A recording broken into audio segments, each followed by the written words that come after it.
नमस्कार दर्शकों, मैं ज्योति शर्मा एक बार फिर से स्वागत करती हूं आप सभी का हमारे बेहद विशेष कार्यक्रम वैदिक गुरु में। हमारे इस कार्यक्रम के माध्यम से हमारा लगातार ये प्रयास रहता है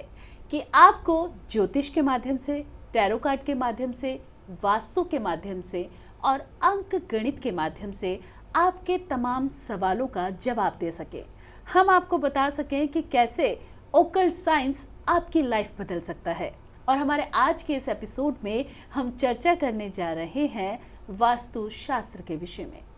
वास्तु शास्त्र का हमारे जीवन में क्या महत्व होता है, वास्तु शास्त्र किस तरह से कार्य करता है, इस विषय पर चर्चा करेंगे। और इस बारे में तमाम जानकारी के लिए इस वक्त हमारे साथ स्टूडियो में मौजूद हैं ऐश्वर्या जी। चलिए सबसे पहले मिलकर ऐश्वर्या जी का स्वागत करेंगे। ऐश्वर्या जी, बहुत स्वागत करूंगी कार्यक्रम में आपका। नमस्ते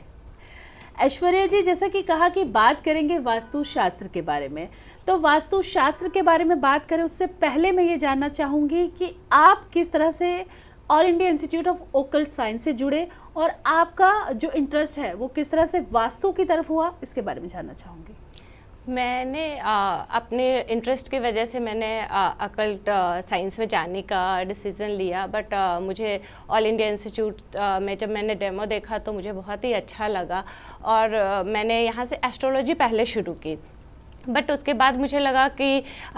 एक दो स्टूडेंट मिले और कुछ सर के मैंने एक दो टिप्स देखा तो मुझे लगा कि वास्तु जो है वो हमारे लाइफ में बहुत ज़्यादा इम्पैक्ट करता है। बिकॉज कि वो घर जो है वो एक ऐसा प्लेस है जो कि हमारी सारी एनर्जी का स्रोत है। तो वहाँ से मैंने वास्तु में जानने की इच्छा जागृत किया और इस तरह से मैं वास्तु से जुड़ गई। जी, आपने बताया कि आप वास्तु से किस तरह से जुड़े, लेकिन अब बात की जाए वास्तु की, तो वास्तु है क्या और कैसे वास्तु काम करता है, इसके बारे में बताएं। वास्तु, जैसा कि आप सुन रहे हैं, वास्तु जहाँ तू वास करता है वही वास्तु है। या आप घर में वास करते हैं, ऑफिस में वास करते हैं, तो जो भी प्लेस है वो वास्तु है। वैसे तो वास्तु का डिस्क्रिप्शन आप देखिएगा तो वेद से हमारा आया हुआ है। वेद है, पुराण है, शास्त्र हैं, 27 शास्त्र हैं जिसमें कि वास्तु का पूरा उल्लेख किया गया बहुत ही अच्छे तरीके से। जो हमारे प्राचीन इतिहास है, रामायण और महाभारत, आपने देखा होगा कि उसमें भी बहुत ही अच्छे से वास्तु का डिस्क्रिप्शन दिया हुआ है। लेकिन मैं आज की डेट से अगर करके मैं बोलूँ तो वास्तु जो है वो एक ऐसी एनर्जी है, एक हेल्पिंग साइंस है जो कि हमारे 5 एलिमेंट्स एंड 16 डायरेक्शन को वो बहुत ही अच्छे तरीके से कनेक्ट करता है। अगर हमारा वो एलिमेंट डायरेक्शन के साथ मैच होता है तो हमारे तक पॉजिटिव एनर्जी पहुंचती है। बिकॉज कि हम सब जानते हैं कि 5 एलिमेंट्स से ही हमारी बॉडी बनी है, जैसे अग्नि, वायु, आकाश, जल और पृथ्वी। तो ये कॉम्बिनेशन अगर सही होता है कि अगर हम पता है कि ये जो डायरेक्शन है, हर डायरेक्शन का एक एलिमेंट्स, एक लॉर्ड्स दिया हुआ है, तो उसके अनुसार अगर हम वास्तु का डालते हैं तो वो वहाँ से हमारे पास पॉजिटिव वाइब्रेशन आता है। लेकिन अगर उसके अपोजिट या एंटी एलिमेंट्स है तो वहाँ से हमारे नेगेटिव एनर्जी आती है, तो हमारे लाइफ में उथल पुथल शुरू हो जाती है। तो इसलिए वास्तु जो है वो बहुत ही ज़्यादा हमारे लिए इम्पैक्ट है, बिकॉज कि ये हमारे health, wealth, relationship and prosperity सब पे इम्पैक्ट डालते हैं। ऐश्वर्या जी, अब अगर आपकी बात की जाए तो आपने रेजिडेंशियल वास्तु ही क्यों चुना, इसके बारे में जानना चाहेंगे। जैसे कि हम जानते हैं कि किसी भी चीज़ की शुरुआत हमारे घर से होती है, तो अगर रेसिडेंस में, क्योंकि रेसिडेंस एक हमारा ऐसा स्टार्टिंग पॉइंट है जहाँ बहुत ही सोर्स ऑफ एनर्जी है, तो अगर हम उसको वास्तु से कनेक्ट करके पॉजिटिव एनर्जी, एक कॉस्मिक एनर्जी जो ब्रह्मांडीय ऊर्जा होती है जो वास्तु हम तक पहुंचाती है, तो उसको अगर हम जोड़ते हैं तो वो बहुत ही अच्छी पॉजिटिव एनर्जी हमारे पास आती है। तो इसीलिए घर जो है वहाँ से अगर हम पॉजिटिव एनर्जी लेके अब हम अपने काम में जाते हैं या ऑफिस जाते हैं, बच्चे स्कूल जाते हैं, तो वहाँ पे वो हेल्दी भी रहेंगे, उनके माइंड और थॉट्स जो है वो भी बहुत अच्छे तरीके से चलेगा और सारा दिन वो एनर्जेटिक रहेंगे। तो इसीलिए रेसिडेंशियल वास्तु, घर की एनर्जी अगर आपके बहुत अच्छे हैं तो आप सारी चीज़ें बहुत ही अच्छे तरीके से हैंडल करोगे। जी ऐश्वर्या जी, जब हम वास्तु की बात करते हैं तो वास्तु हमारी रोज़मर्रा की लाइफ में कहीं ना कहीं यूज़ होता है, तो मैं चाहूँगी कि आप हमारे दर्शकों को बताएं कि हम ऐसा क्या कर सकते हैं अपनी रोज़मर्रा की लाइफ में कि वास्तु के ऐसे कौन से उपाय कर सकते हैं, ऐसी कौन सी टिप्स हैं जो हम करें और जिससे हमारे घर का वास्तु जो है वो प्रॉपर जो है वो बैलेंस रहे। हाँ, ये बहुत ही ज़रूरी है बिकॉज़ कि 100% वास्तु के हिसाब से घर बनाना या उसको रूल को फॉलो करना थोड़ा रेयर हो जाता है। अगर हम करते हैं तो ये बहुत ही अच्छी बात है बिकॉज़ कि उससे हमें बहुत ही ज़्यादा पॉजिटिव एनर्जी और इन्हांसमेंट सब कुछ मिलता है। बट अगर रोज़ की मर्रा जैसे मेट्रोज़ हैं, जैसे कि आपने देखा होगा कि पहले ज़माने में जो घर बनते थे वो इस तरह से बनाए जाते थे कि उसका जो बीच का जो ब्रह्म स्थान होता था वो आंगन के रूप में वो ओपन रखते थे।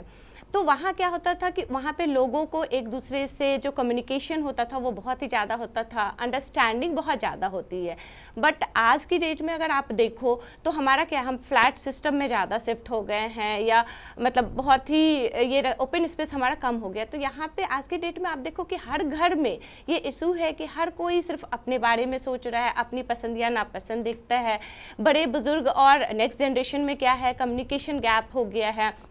तो वहाँ भी कहीं ना कहीं वास्तु बहुत ही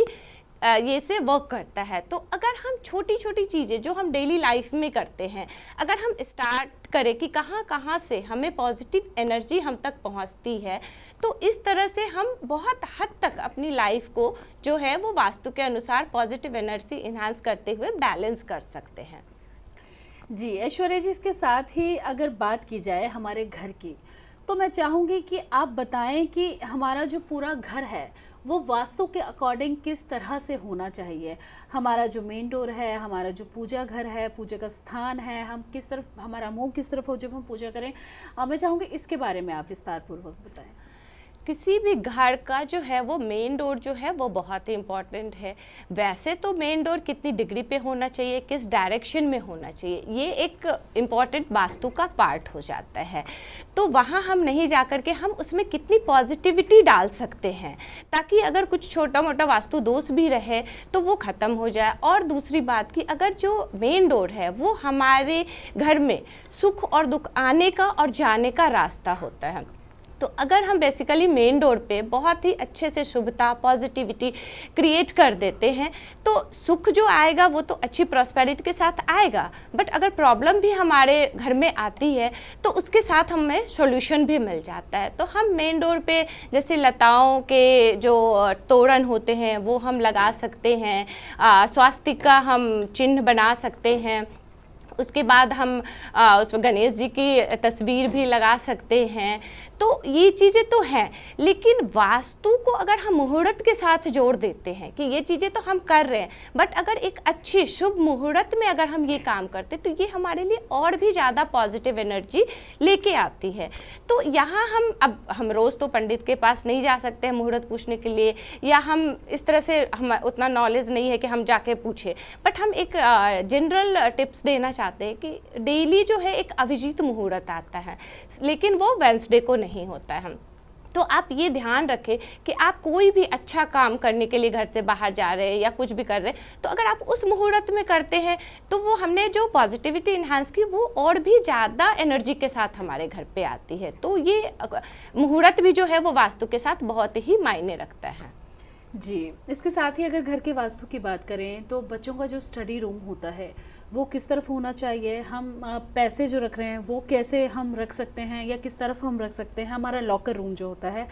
इसके बारे में भी आप ज़रूर बताएं। हाँ, सबसे पहले तो मैं ये बताना चाहूँगी कि जो डायरेक्शन में नॉर्थ ईस्ट डायरेक्शन जो है ना वो हमारा सबसे ज़्यादा पॉजिटिव एनर्जी लेके आता है हमारे घर में। क्यों? क्योंकि अगर ये साइंस से देखें तो नॉर्थ से हमारा जो है वो मैग्नेटिक एनर्जी आती है और ईस्ट की जो सोलर एनर्जी है वो दोनों ही हमारा नॉर्थ ईस्ट से आता है।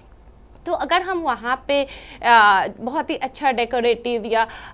ऐसे इस तरह से साफ़ सुथरा रखें, क्योंकि आप ये समझ लो कि नॉर्थ ईस्ट डायरेक्शन जो है वो हमारी लाइफ के में या हमारे लिए सिर्फ एक डायरेक्शन नहीं है, आप ये जानो कि वो जो है वो हमारे हेल्थ, वेल्थ, रिलेशनशिप, प्रॉस्पेरिटी का डोर है। तो अब डोर है, उसको खोलना आपके हाथ में है। तो अगर आप उसको खोल के वहाँ की पॉजिटिव एनर्जी इन्हांस करते हो तो वो हमारे लाइफ को बहुत ही अच्छी तरीके से बैलेंस करता है। तो वहाँ हम डेकोरेटिव रख सकते हैं, वहाँ हम भगवान की तस्वीर रख सकते हैं, पूजा का हम स्थान बना सकते हैं। तो वो हमारी एनर्जी जो हम तक आएगी वो हमारे पूरे घर में जो है एक अच्छी वाइब्रेशन के साथ सारे लोगों की थॉट प्रोसेस, माइंड प्रोसेस, सब पे वो वर्क करता है और हमारी हैप्पीनेस सब करते हैं। अब जैसे कि आपने पूछा कि बच्चों के लिए स्टडी रूम, क्योंकि आज के घर में बहुत ज़्यादा है कि बच्चे हैं बहुत मेहनत कर रहे हैं लेकिन उन्हें वो फ्रूटफुल रिजल्ट नहीं मिल पाता है। क्यों? क्योंकि वो अपनी तरफ से तो हार्डवर्क करे तो कहीं ना कहीं शायद वो सही डायरेक्शन में फेस करके वो पढ़ाई नहीं कर पा रहे होंगे, जिसकी वजह से उनको डिफ़िकल्टीज आती है। तो अगर कोई भी जो बच्चा है अगर वो नॉर्थ या ईस्ट की तरफ फेस करके पढ़ाई करता है तो वो बहुत ही जल्दी उसकी जो लर्निंग कैपेबिलिटी है वो बहुत अच्छी हो जाएगी, उसके जो मेमोरी पावर है वो बहुत अच्छा हो जाएगा। तो अब इसको हम साइंस से भी जोड़ सकते हैं, क्योंकि आप अगर एलिमेंट देखो तो नॉर्थ और ईस्ट का जो है वो वाटर एलिमेंट है। तो आपको पता है कि पानी में अगर जो घुलने वाली चीज़ होती है बहुत अच्छे से घुल जाती है। तो उस एलिमेंट्स को अगर हम लेते हैं तो बच्चे जो है वो मेमोरी पावर उनकी बहुत अच्छी होगी। लेकिन एक टिप्स भी मैं दर्शकों को देना चाहूँगी कि अगर आपके घर में बच्चा है और वो बहुत हार्डवर्क कर रहा है और वो नहीं उतना फ्रूटफुल रिजल्ट मिल पाता है तो आप एक चांदी का ग्लास उसके लिए रख सकते हैं और उसमें जो भी लिक्विड पीने का सामान है आप उसको बोले कि जब भी वो पानी पिए या कोई भी लिक्विड चीज़ पिए वो उसमें पिए, तो इसकी मेमोरी पावर और कंसंट्रेशन पावर जो है वो बहुत ही अच्छा हो जाएगा। जी ऐश्वर्या जी, एक मेल हमारे पास आया है और इनका नाम सुकृति है और इनका कहना है कि मेरे जो बेडरूम में मैंने जो अपना मेकअप रूम अलग से बनाया हुआ है तो उसमें जो ड्रेसिंग टेबल है और मेरी जो अलमीरा है वो किस दिशा की तरफ मैं बनवाऊँ, मैं इसके बारे में जानना चाहती हूँ। वो अलमीरा जो है वो आप साउथ वेस्ट में बनवाइए तो वो ज़्यादा अच्छा होता है, बिकॉज कि साउथ वेस्ट जो है हैवी होता है। मिरर जो है आप वो ध्यान रखें, जो मिरर जो है ना वो डोर के बिल्कुल सामने नहीं होना चाहिए और ईस्ट की तरफ होना चाहिए, तो वो उनके लिए बहुत ही अच्छा रिजल्ट देगा। और एक बेडरूम में अगर आप मिरर लगा रहे हो तो उस पर एक बात के ध्यान देने की, उसमें आपका बेड का रिफ्लेक्शन नहीं आना चाहिए, क्योंकि जो बेड पे रिफ्लेक्शन आएगा तो वो नेगेटिव एनर्जी देता है। तो ये बात ध्यान से आप थोड़ा सा रख के फिर आप मिरर लगवाओ। जी, इसके साथ ही अगर घर के किचन की बात करें जो सबसे महत्वपूर्ण स्थान होता है, क्योंकि हम खाना बनाएंगे, खाना खाएंगे और तभी हम अच्छे से रह पाएंगे, फिट रह पाएंगे, तो घर का जो किचन है वो किस डायरेक्शन में होना चाहिए और खाना किस डायरेक्शन में बनाना चाहिए, किस तरह से बनाना चाहिए, इसके बारे में ज़रूर बताएं। हाँ, किचन जो है वो हमारे लाइफ के लिए बहुत ही ज़्यादा इम्पॉर्टेंट है, क्योंकि अगर ये हम देखें कि कोई भी गाड़ी को चलाने के लिए एक पेट्रोल की ज़रूरत पड़ती है, वैसे ही हमारे शरीर को चलाने के लिए फूड की ज़रूरत होती है। अब खाना तो हम खाते हैं सिर्फ पेट भरने के लिए या भूख को ख़त्म करने के लिए कि यार मुझे भूख लग गया, खाना खाना है, बट आप ये सोचो कि वही खाना एक अमृत के रूप में अगर हम खाएंगे तो वो क्या होगा कि हमारे लिए पॉजिटिव एनर्जी लेके आएगी, हमारे हेल्थ इश्यूज़ नहीं होंगे, हमारा जो माइंड जो है वो बहुत ही अच्छे से चलेगा। तो अब ये चीज़ें करने के लिए हम क्या करेंगे, हम ये करेंगे जो खाना जो बनाते हैं सबसे पहले कि जो किचन जो अगर वो साउथ ईस्ट में होता है तो वो सबसे बेस्ट ऑप्शन है, क्योंकि वो अग्नि तत्व वहाँ पे रहता है और अग्निदेव है, तो इसीलिए वो वहाँ पे बढ़ता है। बट एक चीज़ है कि आपको ध्यान रखना कि नॉर्थ ईस्ट में जो है वो किचन बिल्कुल भी नहीं होना चाहिए। इसके अलावा अगर किसी और दूसरे डायरेक्शन में है तो वहाँ हम छोटी सी रेमेडीज़ भी कर सकते हैं किचन के लिए। और अब मुझे खाना बनाने के लिए, तो अब क्या है कि खाना बनाने वाले का जो चेहरा है वो फेस अगर ईस्ट की तरफ होता है तो वो जो खाना जो बनता है वो बहुत ही अच्छा पॉजिटिव एनर्जी के साथ होता है, बिकॉज कि ईस्ट के जो प्लैनेट्स है वो सूर्य है और वो शरीर से स्वस्थ रखने के लिए वो हमारे कारक होते हैं। तो इसीलिए हमें खाना ईस्ट की तरफ फेस करके बनाना चाहिए। लेकिन अगर ये पॉसिबल नहीं हो पाता या छोटे मोटे कहीं ये है तो आप किचन के मेन गेट जो है, किचन का जो गेट है उस पर आप गणेश जी का, सीधे सुर वाले गणेश जी की पिक्चर आप स्टिक कर सकते हैं, तो उससे भी काफ़ी पॉजिटिव एनर्जी आती है किचन में। जी ऐश्वर्या जी, एक अगला मेल हमें आया है और इनका नाम है आरती। इनका कहना है स्टेयर्स के नीचे वाला जो हिस्सा है मैंने वहाँ पर अपने जो पानी की मोटर्स होती हैं वो रखी हैं, लेकिन मेरी किसी फ्रेंड ने बताया कि वास्तु के अकॉर्डिंग ये ठीक नहीं होता है, यहाँ पर पानी की मोटर्स नहीं रखनी चाहिए। तो क्या उस हिस्से को खाली कर दूं, और अगर उसको खाली नहीं कर सकती तो क्या कुछ रेमेडी कर सकती हूँ, इसके बारे में जानना चाहती हैं। हाँ, ये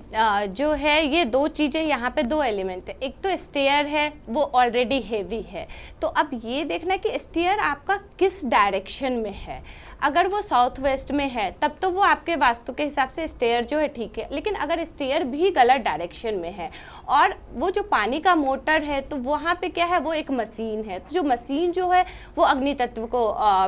दर्शाता है। तो यहाँ पे क्या है, दोनों कॉम्बिनेशन जो है वो बहुत ही अच्छा नहीं है। तो अगर ज़्यादा सही होगा कि आप वहाँ से मोटर अगर हटा देते हैं, अगर नहीं हटा पाते हैं तो थोड़ा जो है आपके लाइफ में मुश्किलें तो रहेंगी, बट उसके लिए हम कुछ रेमेडीज़ कर सकते हैं कि वहाँ मोटर आप ज़्यादा से ज़्यादा वहाँ पे आप एक पानी का बहुत अच्छा सा वो रख सकते हैं, फव्वारा रख सकते हैं, या फिर स्टेयर अगर हेवी नहीं है तो हम कहीं और उससे हेवी वाले जो प्रोडक्ट ये होते हैं, हनुमान जी का जो पहाड़ लेके होता है फ्लैग, वो आप उसके अपोजिट डायरेक्शन में लगा सकते हैं, तो वो क्या होगा, आपका हेवीनेस जो है वो बैलेंस हो जाएगा वहाँ पे। जी, अगला मेल हमें साक्षी जी का आया है और इनका कहना है कि नया घर बनवा रही हैं और नए घर में ये अपना जो डाइनिंग टेबल है, डाइनिंग रूम है, वो किस दिशा में रखें, इसके बारे में जानना चाहती हैं। डाइनिंग टेबल जो है, अब भोजन बनाना जितना ज़रूरी है वैसे ही हमारे लिए भोजन खाना किस डायरेक्शन में है वो बहुत ज़रूरी है, क्योंकि जो हम अगर अच्छे से खाते हैं तो वो क्या होता है कि हमारा डाइजेस्ट अच्छे से होता है। तो ये चीज़ ध्यान रखना है कि जो आपका जो डाइनिंग टेबल है वो आप इस फेस करके खाना खाते समय आपका ईस्ट या नॉर्थ पड़ना चाहिए। और ये भी ध्यान रखना चाहिए कि डाइनिंग टेबल अगर रेक्टेंगुलर और स्क्वायर शेप में होता है तो वो हमारे वास्तु के हिसाब से अच्छा होता है, हमारे फैमिली मेम्बर्स के लिए भी और अच्छे के लिए। और अगर हम साउथ या वेस्ट की डायरेक्शन में फेस करके खाना खाते हैं तो थोड़ा वहाँ पे नेगेटिव एनर्जी आती है और फूड जो है वो प्रॉपर हमारा डाइजेस्ट नहीं हो पाता है। तो ईस्ट और नॉर्थ को अगर हम सेलेक्ट करते हैं तो डाइजेशन बहुत अच्छे से, तो हमारे हेल्थ इशूज़ जो है वो वहाँ पर बहुत ही कम हो जाते हैं। जी, इसके बाद अगर ऐश्वर्या जी बात की जाए हमारे बेडरूम की, तो हमारा बेडरूम जो है वो बहुत ही इम्पॉर्टेंट हिस्सा होता है, मतलब हम सबसे ज़्यादा टाइम जो है वो अपने बेडरूम में ही स्पेंड करते हैं। तो अगर बेडरूम की बात की जाए तो बेडरूम में बेड किस तरफ हो और हम किस तरह से सो सकते हैं, किस डायरेक्शन में हमारे पैर होने चाहिए, मैं चाहूँगी इसके बारे में आप बताएं। ये बहुत ही अच्छा सवाल है, क्योंकि जब अब खाना हमने खाया ये किया, अगर एक रिलैक्स नींद नहीं हमें मिल पाती है तो हमारे अंदर जो है वो एनर्जी जो है बिल्कुल अच्छे पॉजिटिव वे में वर्क नहीं कर पाता है और हमारे थॉट प्रोसेस या माइंड जो है वो बिल्कुल अच्छे से वर्क नहीं कर पाते हैं। तो यहाँ पे जो है कि डायरेक्शन की अगर बात करें तो साउथ वेस्ट और साउथ जो है वो मास्टर बेडरूम के लिए सबसे बेस्ट डायरेक्शन होता है। लेकिन यहीं पे अगर न्यूली कपल है तो उनके लिए हम नॉर्थ वेस्ट में डायरेक्शन जो है वो उनके लिए बेस्ट होता है। बाकी बच्चों के लिए हम अदर डायरेक्शन में दे सकते हैं, बड़े बुजुर्ग के लिए अलग है, बट मास्टर जो बेडरूम होता है वो वहीं पे हम लेते हैं तो हमारे लिए ज़्यादा अच्छा था। अब बात आती है कि किस तरफ डायरेक्शन में हम हेड रख के सोएं। तो साउथ डायरेक्शन में हेड रख के सोना सबसे फर्स्ट ऑप्शन है। अगर हम वहाँ पे रख के सोते हैं तो हमारे लिए बहुत ही अच्छा होता है, हमें एक पीसफुल नींद मिलती है, एक अच्छा बॉडी रिलैक्सेशन मिलता है और एक एनर्जेटिक होता है। अगर हम किसी भी वजह से अगर हमारा साउथ की तरफ अगर हम हेड रख के नहीं सो पाते हैं तो हम फिर नेक्स्ट डायरेक्शन ईस्ट ऑप्शन में देते हैं कि ईस्ट भी हमारे लिए सही है। बट नॉर्थ में हेड रख के बिल्कुल भी नहीं सोना चाहिए और वेस्ट में भी हेड रख के बिल्कुल भी नहीं सोना चाहिए, क्योंकि नॉर्थ से क्या होता है कि हमारे ना माइग्रेन या हेल्थ से माइंड से रिलेटेड कोई भी इश्यूज़ कहीं ना कहीं अगर आप कंटिन्यूसली काफ़ी टाइम तक नॉर्थ डायरेक्शन में हेड रख के सोते हो तो वो हमारा शुरू हो जाता है और हमारे जो मेंटल कंडीशन है, थॉट प्रोसेस है, वो कहीं ना कहीं ब्लॉक हो जाता है। तो हम अपने वर्किंग प्लेस में भी अच्छा परफॉर्म नहीं कर पाएंगे, बिकॉज कि अगर हमारा थॉट प्रोसेस ही अच्छे से वर्क नहीं करेगा तो ना ही हम फैमिली में रिलेशनशिप अच्छे से निभा पाएंगे, ना ही हम वर्किंग प्लेस में कोई काम कर पाएंगे। तो इसीलिए सबसे फर्स्ट ऑप्शन जो है वो साउथ है, सेकेंड ऑप्शन ईस्ट है। जी ऐश्वर्या जी, इसके साथ ही अगर बात की जाए हमारे घर में जो हम कुछ ऐसी चीज़ें हैं जो हम छुपा के भी रखना चाहते हैं लेकिन वो चीज़ें इंपॉर्टेंट भी है, जैसे कि झाड़ू हो गया, हमारे घर का डस्टबिन हो गया, हमारा शू रैक हो गया, बहुत सारी चीज़ें ऐसी जो छोटी मोटी चीज़ें हमें छुपा के भी रखनी है और वो घर में ज़रूरी भी हैं। तो वास्तु के अकॉर्डिंग ये चीज़ें घर की कौन सी दिशा में और किस तरह से रखनी चाहिए, इसके बारे में जानना चाहूँगी। ये बहुत ही इम्पॉर्टेंट चीज़ है, बिकॉज है तो ये छोटी छोटी चीज़ें, बट आप ये देखो अगर इसको भी हम सही डायरेक्शन सही प्लेस पे अगर रखते तो ये भी हमारे लाइफ में कितना इम्पैक्ट करता है। ये हमारे लिए बहुत ही ज़्यादा पॉजिटिव एनर्जी लेके आता है। तो अगर झाड़ू, डस्टबिन या शू रैक, ये सब अगर हम साउथ वेस्ट, साउथ ईस्ट, उसके बाद ऑप्शन आता है वेस्ट, फिर आता है नॉर्थ वेस्ट, अगर इन डायरेक्शन में हम रखते हैं तो यही हमारे लिए पॉजिटिव एनर्जी लेके आता है। बट अगर हम इसी को अपोजिट डायरेक्शन में रख देते हैं तो हमारे लाइफ में कई बार क्या होता है कि उथल पुथल शुरू हो जाती है। और झाड़ू की जहाँ तक बात करें तो झाड़ू को हमेशा ऐसी जगह रखनी चाहिए जहाँ पे आपके घर में आने जाने वालों की जो है वो नज़र नहीं पड़नी चाहिए, क्योंकि उसे भी हम लोग लक्ष्मी के रूप में इंडिकेट करते हैं। जी ऐश्वर्या जी, इसके साथ ही अगला मेल हमें आया है और इनका नाम है गौरव। इनका कहना है कि नया घर ढूंढ रहे हैं, तो वास्तु के अकॉर्डिंग ये जो नया घर ढूंढ रहे हैं वो किस हिसाब से देखें, आसपास के एरिया में क्या कुछ इन्हें देखना चाहिए या किस तरह का होना चाहिए, इसके बारे में जानना चाहते हैं। हाँ, ये बहुत ही इम्पोर्टेंट होता है। जो मैं नए घर के लिए जो मैं बोलना चाहूँगी कि सबसे पहले तो आसपास का आप अगर इंडिपेंडेंट हाउस ले रहे हो तो वहाँ पे टी पॉइंट नहीं होना चाहिए, एंड आपके घर के जस्ट सामने जो है वो बड़ा पेड़ नहीं होना चाहिए, क्योंकि ये सब हमारे निगेटिव इम्पैक्ट डालता है। बट अगर आप फ्लैट्स में या कहीं और ले रहे हो तो वहाँ पे आपको सबसे पहले देखना है कि आपका वॉशरूम जो है, washroom and kitchen north east direction में नहीं होना चाहिए, एंड मेन डोर जो है वो आप साउथ के 180 डिग्री से लेकर के 191 डिग्री तक मेन डोर जो है वो साउथ में नहीं होना चाहिए। ये आजकल जो है कि बहुत सारे लोगों ने कि यार साउथ के डायरेक्शन का सारा घर खराब होता है, ऐसा नहीं है। सिर्फ 1 डिग्री है 180 से 191 तक जो है वो यम देवता का स्थान है, तो इसीलिए आप सिर्फ वो डिग्री छोड़ के आप साउथ में भी किसी भी फेसिंग का आप घर ले सकते हैं। तो ऐसा कोई ये नहीं है कि हाँ सिर्फ हमें नॉर्थ ही लेना है, ईस्ट ही लेना है, क्योंकि अगर हम सारे चीज़ें देखने के लिए जाते हैं तो हमें नहीं मिलता। बट जो मेन चीज़ है वो आप देखना कि नॉर्थ ईस्ट में बाथरूम और किचन नहीं हो, और जो बेडरूम हो वो कम से कम साउथ या साउथ वेस्ट में हो, जो मास्टर बेडरूम हो, और एंट्रेंस जो है एक अच्छी पॉजिटिविटी के साथ हो। ऐश्वर्या जी, अगर हम अपने घर की बात करें तो हर इंसान चाहता है कि उसका घर सजा हुआ हो, उसके घर में पेड़ पौधे लगे हुए हों। तो अगर हम घर के पेड़ पौधों की बात करें तो कहीं ना कहीं क्या पेड़ पौधों का कनेक्शन भी वास्तु के साथ होता है, और अगर होता है तो कौन से डायरेक्शन में हमें पेड़ पौधे लगाने चाहिए, इसके बारे में जानना चाहूँगी। हाँ, ये बहुत ही अच्छा है कि पेड़ पौधे भी, आपको ये जान के मैं एक वैदिक के हिसाब से मैं एक बताती हूँ कि जैसे तुलसी का पौधा तो हर कोई अपने घर में रखता है, लेकिन तुलसी का पौधा अगर हम ईस्ट की तरफ या नॉर्थ ईस्ट की तरफ रखते हैं तो वो हमारे लिए बहुत ही अच्छा होता है। लेकिन एक पॉइंट मैं बताती हूँ कि जैसे हम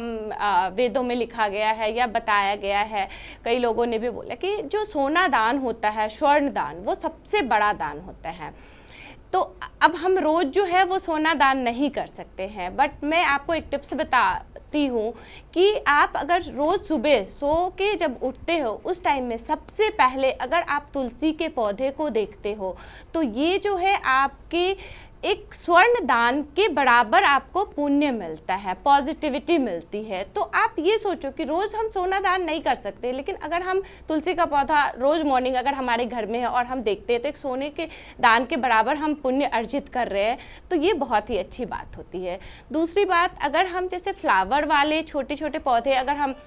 नॉर्थ ईस्ट या ईस्ट में लगाते हैं तो वो बहुत ही अच्छा पॉजिटिव एनर्जी फ्लावर और बहुत ही अच्छा, क्योंकि मैंने पहले भी बताया कि नॉर्थ ईस्ट डायरेक्शन जो है वो बहुत ही पॉजिटिविटी और डेकोरेटिव हमें रखना चाहिए। तो अगर हम छोटे छोटे फ्लावर्स वाले प्लांट्स वहाँ लगाते हैं तो हमारे लिए बहुत ही अच्छा होता है। साउथ वेस्ट और साउथ में अगर हम थोड़े हैवी प्लांट्स लगाते हैं तो वो हमारे जो वास्तु का, क्योंकि वहाँ पे जो है अर्थ एलिमेंट होता है, तो वहाँ पे अगर हम हैवी प्लांट्स लगाते तो वो भी हमारे लिए बहुत ही अच्छा होता है।